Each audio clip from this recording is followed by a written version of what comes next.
Hi everybody, this is Dr. Moore, and just to introduce you to the course on a more personal level, I just wanted to go over some things that you can also read about by accessing the information within the D2L content section, but I also wanted to outline and emphasize some points for you.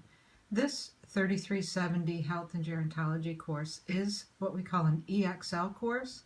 That means it has a community service component to it, which is what the service learning project is, which we'll talk about in a minute. That's a different classification of course. It's not your ordinary 3 credit hour, 4 credit hour didactic course. It has an actual service component where you will identify and work with a patient or client in the community. So just to go briefly through the syllabus, you can do this on your own, but this course is mainly about health in general and healthy principles and aging healthily.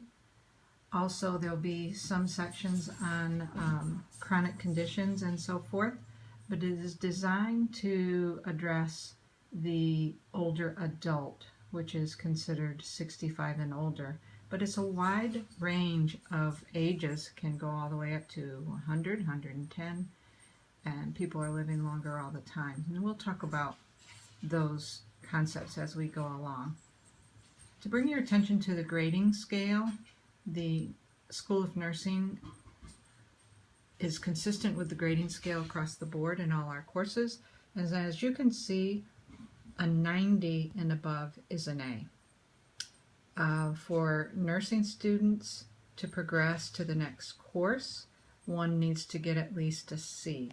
And as you know, in our program, you are allowed no more than 2 unsuccessfuls, well actually no more than 1 unsuccessful course, because if you are unsuccessful, i.e. you don't get a C in one course, you have to take it over for one thing in order to raise your grade to a C, and then if you were to be unsuccessful in a second course, you are not eligible to take that course over. You would then be out of the program.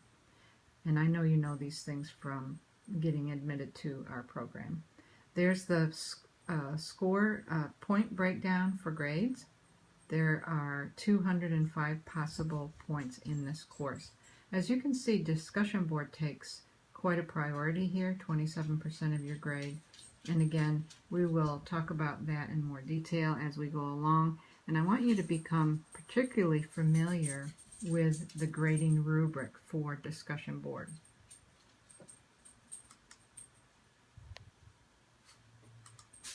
The schedule is broken down into weeks to help you stay organized. And this first week is going to be kind of fast and furious. For some of you, this is your first or one of your first online courses in our program, and we are off to a galloping start.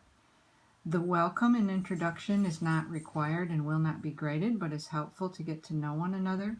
We will start right off with a discussion this week, and being that today is the holiday and school actually starts tomorrow with D2L opening tonight at midnight, I went ahead and sent you the syllabus and the schedule, which we are going over now, as well as the first discussion, so that you could get a little head start on it since this week will be so sort of crazy. I sent it to you through not D2L email because it wasn't open, but through MT mail, so hopefully you've been checking your email, your school email, and you got that. If not, you can catch up quickly and get up to speed. I will be grading discussion board this week, but I'll go kind of easy on you. Starting in week 2, I will grade as I plan to grade discussion the rest of the semester.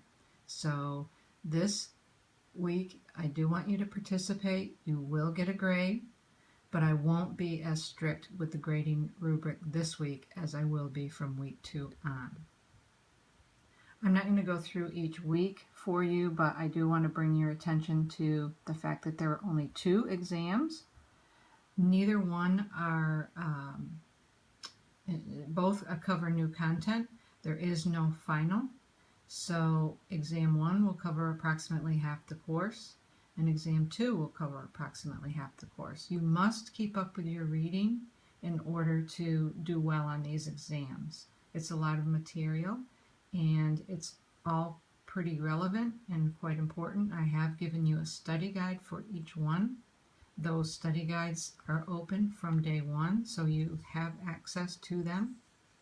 I'll bring your attention to the fact that we do have a week-long spring break on week 8.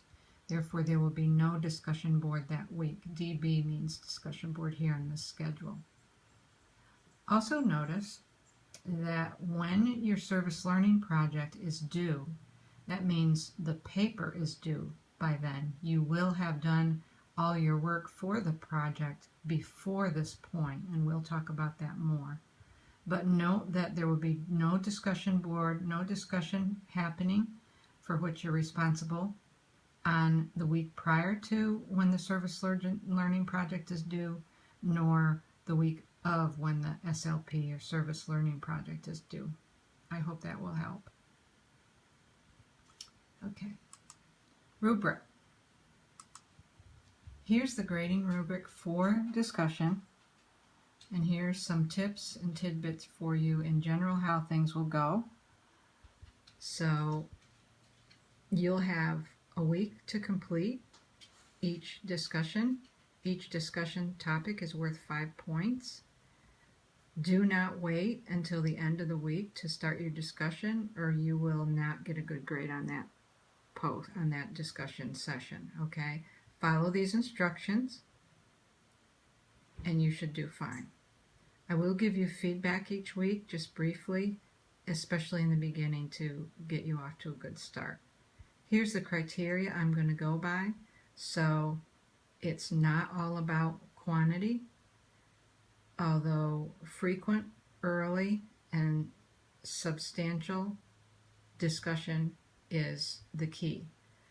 But if you meet, and I usually look for at least 5, including the initial response post, at least 5 substantial posts. But don't put them all in one day, because then you are disengaged the rest of the week if you are only engaging in discussion on one day of the week.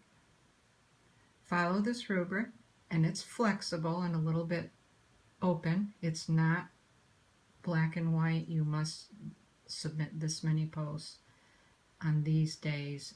It's flexible enough to hopefully meet everyone's needs. If you have any questions whatsoever about that, please let me know. You'll see in D2L that there's a lot of information in here. Over on the left is kind of the overall table of contents for the whole course. So we have the Getting Started documents, which we've just gone over pretty much. Here is are the assignments and the grading rubrics and the instructions for each. Student tools are different websites and things that may be helpful, as well as the study guides. And then after that, it's broken down into module 1 through 5. Within each module, there will be a chapter summary. There it is. Chapter summary for each chapter in that module. You'll also have PowerPoint presentations. Some of the PowerPoints are in audio, voiceover I call them, so that is a little bit more information and things explained a little further in with my voice and with me talking to you than just a static PowerPoint. These can be very helpful to augment what you are reading, but don't substitute for reading, because you need to do both. Your book is excellent.